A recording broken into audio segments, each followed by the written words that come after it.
할렐루야, 아멘. 우리 주일 예배에 오신 여러분들, 우리 주 예수님의 이름으로 환영하며 축복합니다. 아멘. 사랑하는 성도 여러분, 하나님께서 우리를 무엇을 위해서 우리를 부르셨을까요?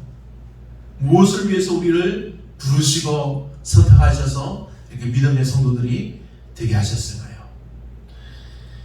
하나님이 우리를 향하신 목적은 여러 가지일 수 있습니다. 그런데 이사야 43장을 보면 이 백성은 내가 나를 위하여 지었나니 나를 찬송하게 하려 함이니라 했습니다. 그래서 우리 인간으로 하여금 세상의 만물을 다스리고 또 지키게 하시면서 창세기 2장을 보면 생육하고 번성하여 땅에 충만하라, 땅을 정복하라, 바다의 고기와 공중의 새와 땅에 움직이는 모든 생물을 다스리라고 우리에게 말씀하셨습니다. 그렇게 우리 인간들에게 세상을 다스리는 권세를 주셨다는 것입니다. 그런데 아담과 하와 때에 어떤 일이 일어납니까? 아담과 하와 때에 창세기 2장 말씀을 보면 여호와 하나님이 그 사람에게 명하여 이르시되 동산 각종 나무의 열매는 네가 임의로 먹되 선악을 알게 하는 나무의 열매는 먹지 말라. 네가 먹는 날에는 반드시 죽으리라 하시니라. 하나님이 모든 것을 인간들에게 허락하셨으나 그 동산 중앙에 있는 선악을 알게 하는 그 나무의 실과는 먹지 말라고 하셨습니다. 그런데 그 선악과가 어땠습니까? 보암직도 하고 먹음직도 했습니다. 그래서 아내 하와가 그 선악과 나무의 아래에서 그런 그림들이 있지 않습니까? 그것을 보면 정말 그 마음이 이해가 됩니다.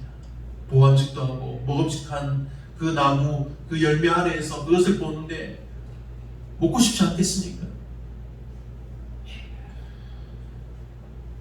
그래서 하와가 그것을 결국은 먹고 맙니다. 그리고 그것을 따서 자기 사랑하는 남편 아담에게도 주어서 먹게 합니다. 이로 인해서 하나님과의 그런 정당한 그런 정상적인 관계에서 아담과 하와가 떨어져 나가게 되는 것입니다. 그런데 요한복음 15장 말씀에서 하나님의 아들 예수님께서 우리들에게 믿는 사람들에게 말씀하신 것이 있습니다. 나는 포도나무요 너희는 가지라. 그가 내 안에 내가 그 안에 거하면 사람이 열매를 많이 맺나니 나를 떠나서는 너희가 아무것도 할 수 없습니다. 하나님의 아들이신 예수님께서 내가 너희 안에 거하면 사람이 열매를 많이 맺는다고 말씀해 주신 것을 우리가 기억해야 합니다. 이 열매가 무엇일까요? 우리가 무슨 열매를 많이 맺을까요? 가장 중요한 것은 생명의 열매입니다. 우리가 죄로 인해서 죽을 수밖에 없는 존재였지만 우리가 예수 안에 거하면 우리가 예수님을 믿는 믿음으로 우리가 생명의 열매를 얻게 된다는 것입니다. 그리고 그것을 하나만 맺는 것이 아니라 두 개도 아니라 많이 맺는다는 것입니다. 사랑하는 여러분, 우리는 모두 하나님이 사랑하시는 믿음의 자녀입니다. 그런데 우리가 정말 하나님께 사랑받을 만할까요? 우리가 예수님을 믿기 전에 행하던 것을 우리가 생각해보면, 기억해보면 나의 정말 변하지 않던 그런 모습들을 생각하기만 하면 우리가 바로 무릎을 꿇게 됩니다. 하나님, 제발 나의 모든 죄를 용서해 주십시오. 눈물을 흘리면서 하나님께 기도할 것입니다.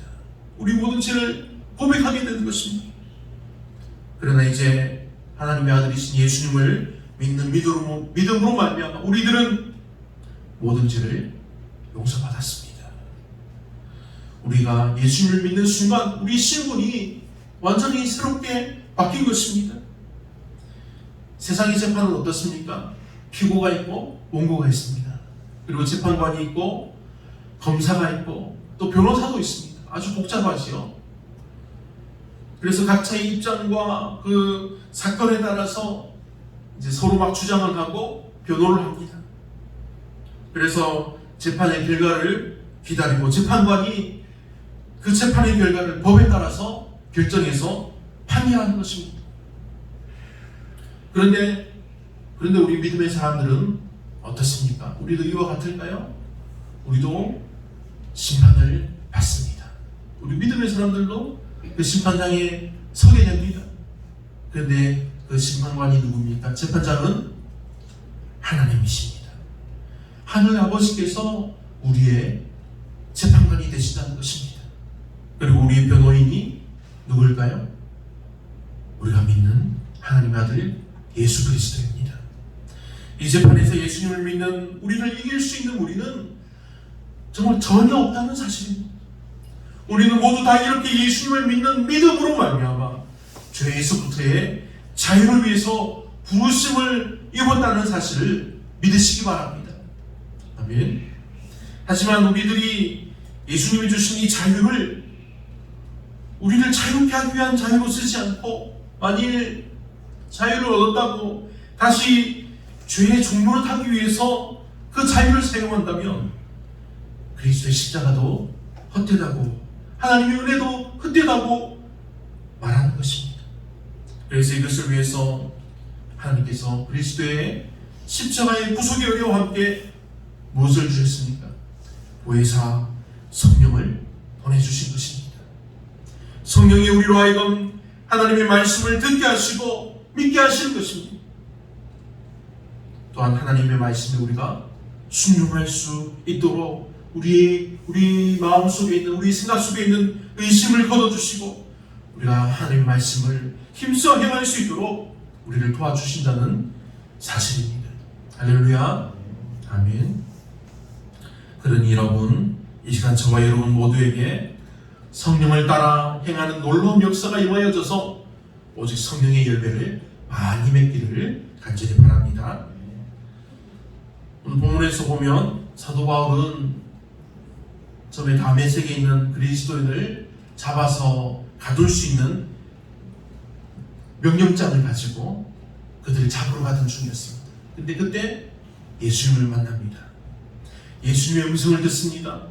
주님의 강력한 음성과 은혜를 경험하고 예수님의 말씀에 순종하게 된 바울은 이후부터 완전히 삶이 정말 바뀌게 되었습니다. 성령이 우리 안에 거하시면 이 바울처럼 정말로 놀라운 하나님의 역사가 우리에게도 일어나는 것입니다.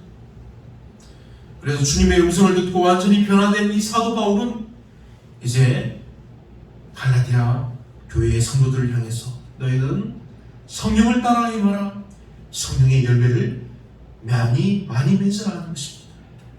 19절로 21절을 보면 육체의 욕심을 따라 사는 삶, 육체의 일이 무엇입니까? 음행과 더러운 것과 호색과 우상숭배와 주술과 원수 맺는 것과 분쟁과 시기와 분냄과 당짓는 것과 분열함과 이단과 투기와 술 취함과 방탕함과 또 그와 같은 것들이라. 이것은 어떤 특별한 죄와 악이 아닙니다. 우리들의 일상에서 우리가 경험했거나 우리가 보았거나 그리고 지금도 우리가 유혹당하고 있는 것들입니다. 21절 말씀을 보면 이런 일들을 하는 자들은 하나님의 나라를 유업으로 받지 못할 것이오라고 말씀합니다. 이 말을 그대로 해석한다면 천국에 들어가는 것이 너무나 힘이 들어집니다. 왜냐하면 우리들 가운데서 이런 삶에서 자유로운 사람이 있을까요? 우리가 어떤 삶을 살기를 원합니까? 우리가 어떤 삶을 살게 되기를 원합니까? 우리가 모두가 성령 충만하여서 은혜로운 삶을 살기를 우리가 다 바라고 있습니다. 그런데 우리가 여러 어려움들을 잘 이겨낼 때도 보면은 때로는 우리가 실수를 합니다. 우리가 잘못하고 죄를 범하기도 한다는 것입니다. 우리가 시기하기도 하고 투기하기도 하고 분내기도 합니다. 가끔 원수 맺는 일도 한다는 것입니다. 인간은 어떻게 보면 이 죄악된 육체를 떠나기 전에는 모두가 육체의 욕심을 따라서 살아갈 수밖에 없습니다. 그래서 이 사도 바울은 우리에게 더욱더 성령을 따라서 행하라고 권면하는 것입니다. 그렇다면 성령을 따라 행하는 삶이란 어떤 삶일까요? 사도행전 1장 8절 말씀을 보면 오직 성령이 너에게 임하시면 너희가 권능을 받고 예루살렘과 온 유대와 사마리아와 땅끝까지 이르러 내 증인이 되리라 하십니다. 성령이 우리에게 하나님의 말씀을 듣게 하시고 그 말씀을 믿게 하십니다. 성령께서 우리로 하여금 주님의 말씀을 힘써 행할 수 있도록 날마다 우리를 새롭게 하시며 도와주신다는 사실입니다. 그런데 성령 충만에 대해서 우리가 종종 오해하는 부분들이 있습니다. 흔히들 이 성령을 자동차에 기름을 넣는 식으로 우리가 오해를 하게 합니다. 그래서 우리가 신앙생활을 할 때 힘이 들거나 활력이 떨어지면 이제 성령이 다 되었나 보다 그렇게 생각을 하고 기도원을 가거나 아니면 이제 교회 가서 더 열심히 기도하게 됩니다. 그래서 은혜를 더 채워야 한다는 식으로 우리가 생각하는 것입니다. 그래서 어떻게 보면 맞는 것 같습니다. 그렇지 않습니까? 근데 거기에서 더 나아가서 기도와 이 능력과 이 성령의 역사하신 은혜가 우리 자신의 노력과 힘과 능력과 권세인 것으로 오해하고 자만해져서 교만해지는 경우도 있다는 사실입니다. 근데 과연 그렇습니까? 하나님이 우리에게 베풀어 주시는 이 성령의 은사와 권세와 능력은 결코 우리 자신의 것이 아닙니다. 하나님이 나를 통해서 은혜와 능력과 권세를 나타내시는 것입니다. 나를 사용하셔서 나를 그 은혜의 상에 사용해 주시는 것입니다. 그래서 하나님의 능력과 이 은혜는 우리가 쓰고 나면 사라지는 것이 아닙니다. 우리와 함께 하시며 우리를 도우시는 이 보혜사 성령님의 그 놀라우신 은혜와 능력은 사용했다고 그리고 시간이 지난다고 사라지는 것이 아니라는 것입니다. 우리의 믿음이 약해진다고 이 믿음이 사라지는 것도 아닙니다. 성령님의 은혜와 능력은 우리로 말씀을 듣게 하시고 믿게 하시고 행하게 하시고 그리고 우리를 변화시켜 주시는 우리가 감당할 수 없는 하나님의 능력인 것입니다. 그러니 오늘 우리가 기도를 조금밖에 못했으면 하나님 제가 기도를 조금밖에 못했습니다. 어떻게 합니까? 그렇게 고민하고 염려하는 것이 아니라 성령 하나님 제가 오늘도 기도할 수 있도록 성령님께서 말씀해 주시고 나를 사용해 주옵소서 그렇게 간절함으로 매달리는 것입니다. 그러면 성령께서 우리로 하여금 기도하게 하십니다. 우리로 하여금 우리 입술을 열게 하시고 방언을 말하게 하시고 그리고 하늘의 비밀한 것들을 알게 하시는 것입니다. 그래서 우리를 영원히 새롭게 하시고 풍성하게 흘러넘치는 하나님의 은혜의 물가로 인도해 주시는 것입니다. 성도된 우리는 이미 성령을 받은 자들임을 기억하시길 바랍니다. 하나님은 택하여 부르신 믿음의 자녀들에게 성령을 부어주십니다. 우리에게 임하신 이 성령은 우리의 합의에 따라서 우리를 떠났다가 다시 돌아오시는 그런 분이 아닙니다. 주님께서 약속하신 성령께서 우리에게 임하시면 이제 성령께서 우리의 삶을 이끌어 가시는 것입니다. 하지만 그러나 그런 속에서도 우리 속에서는 아직도 육체의 법과 성령의 법이 부딪힐 때가 있습니다. 아직도 죄인의 어떤 본성이 흔적으로 남아있는 것입니다. 그래서 여전히 우리를 유혹해서 육체의 법에 얽매이게 하려고 우리를 끌어당긴다는 것입니다. 그렇지만 여러분 지금 이 순간에도 성령께서 여러분의 삶을 인도하고 계심을 믿으시길 바랍니다. 그래야 더욱더 우리가 이 은혜의 사실에 기뻐하고 감사할 수 있는 것입니다. 그럼 우리가 무엇을 해야 할까요? 우리가 할 수 있는 것이 무엇이겠습니까? 우리가 할 일은 성령이 우리를 어떤 길로 인도하시는가를 이 성경 말씀을 통해서 부지런히 배우고 듣는 것입니다. 그냥 들으면서 그치는 것이 아니라 우리가 하나님의 말씀에 순종하고 따라서 행하는 것입니다.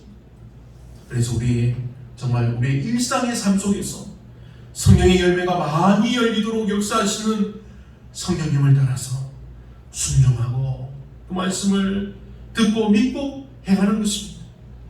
누군가는 이것을 위해서 하나님의 말씀만을 강조합니다. 또 누군가는 기도를 통한 성령 사역을 더 강조합니다. 하지만 성령께서 믿는 자들로 하여금 하나님의 약속의 말씀을 듣게 하시고 알게 하시고 믿게 하시고 열매를 맺게 하신 것을 우리가 기억한다면 이 말씀의 교회와 이 성령의 교회가 우리에게는 균형을 이루어야 한다는 것입니다.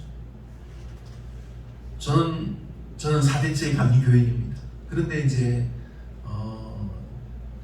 고신대학교를 갔었습니다. 고신대학교가 어디입니까? 고신측 그 장로교의 이제 그 신학대학교입니다.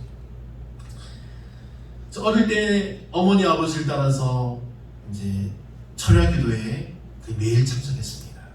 학생이가 되자 중학생이 되자 이제 믿음의 친구가 한 명이 생겨서 그 친구랑 거의 매일 교회에 모여서 기도하고 둘이 하루에 몇 시간을 찬양하고 기도하면서 그리고 또 밤에는 교회에서 찬양하면서 기도했습니다. 그런데 중간에 이제 여러 일들이 있었지만 결국은 이제 고신대학교 신학과로 제가 가게 되면서 고신교회에서 이제 사역을 시작하게 되었습니다. 근데 고신교회는 그때는 너무 은혜스러웠지만 지금 생각하면 너무 말씀만을 강조하는 부분이 있었습니다. 기도에 힘쓴다고 하면서도 너무 개인의 경건과 성경의 지식만을 강조하는 것이 좀 우선시되었습니다. 성경을 배운 사람이라면 성령이 하신 일이 무엇인지 알기 때문에 성령께서 알아서 우리를 인도해 주신다고 그렇게 우리가 배웠습니다. 그래서 밤새 기도할 이유가 없다고 생각해서 그런지 기도 시간도 그렇게 길지가 않고 뜨겁지가 않았습니다.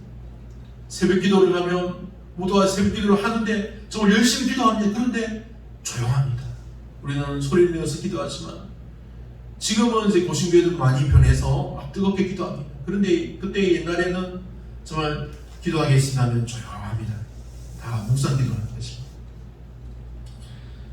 근데 이제 제가 이제 대학원을 가고 사역을 하면서 문제가 있는 교회를 제가 전도사 혼자서 2년 반을 담당한 적이 있었습니다. 이때 저는 말씀의 교회와 성령의 교회가 균형을 이루게 되는 은혜를 경험했습니다. 뜨겁게 기도하자. 정말 매일 교회에 나와서 예배 들어가기 전까지 계속 욕하고 싸우고 예배 마치고 나오면서도 욕하고 싸우고 막 서로 때리려고 하던 그 성도들이 하나가 되고 그 교회를 떠났던 흩어졌던 성도들이 다시 교회에 나와서 교회가 부흥하고 성장하는 정말 놀라운 일이 있었습니다. 사랑하는 성도 여러분, 성령께서 우리를 인도하십니다. 우리는 또한 성경 말씀을 통해서 성령이 하시는 일이 무엇인지를 알고 그것을 우리 안에 이루어 주시기를 우리가 기대하고 소망합니다. 우리가 이렇게 간절한 마음으로 부르짖어서 기도하는 것입니다. 우리가 이렇게 성령의 인도하심에 내 삶을 맡겨드리며 성령을 따라 행할 때에 육체의 욕심을 따라 사는 법을 피하고 이제는 성령의 열매를 맺으며 은혜로 살 수 있는 것입니다. 22절부터 24절 말씀을 읽습니다. 오직 성령의 열매는 사랑과 희락과 화평과 오래 참음과 자비와 양선과 충성과 온유와 절제니 이 같은 것을 금지할 법이 없느니라. 그리스도 예수의 사람들은 육체와 함께 그 정욕과 탐심을 십자가에 못 박았느니라. 사도 바울은 성령을 따라 행하는 삶의 모습을 우리에게 설명해 주고 있습니다. 육체의 욕심을 따라서 살 때의 모습과 대조해서 성령의 열매를 맺는 모습입니다. 사랑과 희락과 화평과 오래 참음과 자비와 양선과 충성과 온유와 절제와 같은 이런 놀라운 열매들을 우리가 맺게 하신다는 것입니다. 그런데 이런 귀한 열매들은 육체를 따라 살던 우리가 결코 맺을 수 없는 것들입니다. 하지만 이제 우리가 성령을 따라서 행할 때 성령께서 저와 여러분의 삶 속에서 열매들로 맺게 하신다는 사실입니다. 오늘 이 말씀에 나온 이 9가지의 이 성령의 열매는 맨 처음에 어디에서 나왔을까요? 예수님께서 예수님의 삶에서 드러냈던 것들입니다. 이를 볼 때 성령께서 우리를 어디로 인도하시는지 알 수 있습니다. 성령은 우리를 그리스도에게로 인도하십니다. 우리를 그리스도 안에 거하게 하신다는 것입니다. 그래서 이러한 놀라운 일들이 성령이 우리 안에 거하시면 능력으로 우리에게 역사하시는 것입니다. 성령이 하신 일은 죄로 인해서 가려지고 감겨졌던 눈, 바로 우리 두 눈을 열어서 나의 죄인됨의 실상을 바로 볼 수 있게 하시는 것입니다. 그래서 죄의 부끄러움을 우리가 그 죄의 부끄러움을 가리고 우리를 정말 의롭게 새롭게 옷 입혀주시는 하나님의 의에 우리가 갈급하게 하시는 것입니다. 이렇게 놀라운 성령님의 인도하심을 받기 때문에 우리가 그리스도를 소망하고 우리가 항상 그리스도 안에 거할 수 있는 것입니다. 나의 힘과 노력으로는 결코 우리의 힘과 노력으로는 성령의 열매를 맺을 수가 없습니다. 하지만 이제는 성령께서 나를 그리스도 안에 거할 수 있도록 인도하시며 날마다 새롭게 하시는 것입니다. 그래서 이제는 우리가 오직 그리스도의 은혜 안에 거하며 쉼을 누리고 감사하며 즐거워할 수 있습니다. 이제는 성령의 열매가 맺힌 내 삶의 모습이 정말 자연스럽게 예수님을 따라 닮아가며 그것을 우리가 잘 드러낼 수 있게 된 것입니다. 24절 말씀을 보면 그리스도 예수의 사람들은 육체와 함께 그 정욕과 탐심을 십자가에 못 박았다고 말씀합니다. 성도는 그리스도와 함께 십자가에 못 박혀서 죄의 심판을 이미 받은 사람들입니다. 이미 육체와 함께 그리스도와 함께 십자가에 못 박혔습니다. 그리고 이제 믿음으로 그리스도와 함께 다시 사는 은혜를 입은 것입니다. 이것이 육체와 함께 그 정욕과 탐심을 십자가에 못 박았다는 이 말의 의미입니다. 하지만 우리의 삶 속에서는 여전히 육체의 정욕을 따라 사는 모습들이 남아있다고, 우리가 그것으로 인해서 불안하고 약해질 것이 아니라 그 흔적들을 우리의 이 연약함을 아시는 하나님이 우리로 하여금 그리스도를 믿는 믿음에서 떠나지 않게 하시고 든든하게 정말 믿음의 자리에 서게 하시기 위해서 성령을 보내주신 것을 기억하시기 바랍니다. 그리하지만 우리가 성령으로 말미암아 그리스도의 십자가의 구속과 이 부활과 영생을 믿고 견디고 소망할 수 있는 것입니다. 사랑하는 믿음의 성도 여러분, 성령께서 날마다 우리에게 전해 주신 것이 있습니다. 너는 하나님의 사랑하는 자녀라. 중요한 것은 그리스도를 믿음으로 말미암아 나의 정욕과 탐심은 이미 심판을 받았다는 사실입니다. 그러므로 우리는 믿음으로 의롭게 된 자로 기쁨으로 하나님 앞에 나가설 수 있습니다. 그리고 지금 우리는 성령의 인도를 받고 있습니다. 이러한 우리의 믿음의 삶은 정말 이 세상 사람들과는 비교할 수 없는 정말로 놀랍고 신비한 것입니다. 그런데 지금 본문을 보면 이 갈라디아 교회의 이 성도들이 어떤 삶을 삽니까? 은혜의 삶을 떠나서 다시금 그 죄인 되었던 종의 삶으로 돌아가려고 하는 안타까운 상황을 보입니다. 그래서 사도 바울이 갈라디아 성도들에게 말하는 것은 한 가지입니다. 다른 복음에서 돌이켜서 내가 전한 바울이 전한 예수 그리스도의 복음으로 돌아오라는 것입니다. 사랑하는 성도 여러분, 우리가 정말 욕심과 정욕을 이길 수 있는 비결이 무엇입니까? 하나님께서 주신 은혜를 우리가 누리며 그 안에서 우리가 정말 감사하며 기뻐할 수 있는 비결은 우리가 오직 성령을 따라 살며 성령의 열매를 많이 맺는 것입니다. 그러니 오늘 이 말씀을 통해서 정말 오직 말씀과 기도로 껴 있어서 주님의 말씀에 귀를 기울이며 듣고 깨달아 알고 순종하며 힘써 행하여서 하나님께서 우리를 통해서 일하시며 역사해 주시기를 우리 주 예수님의 이름으로 간절히 원하며 축복합니다.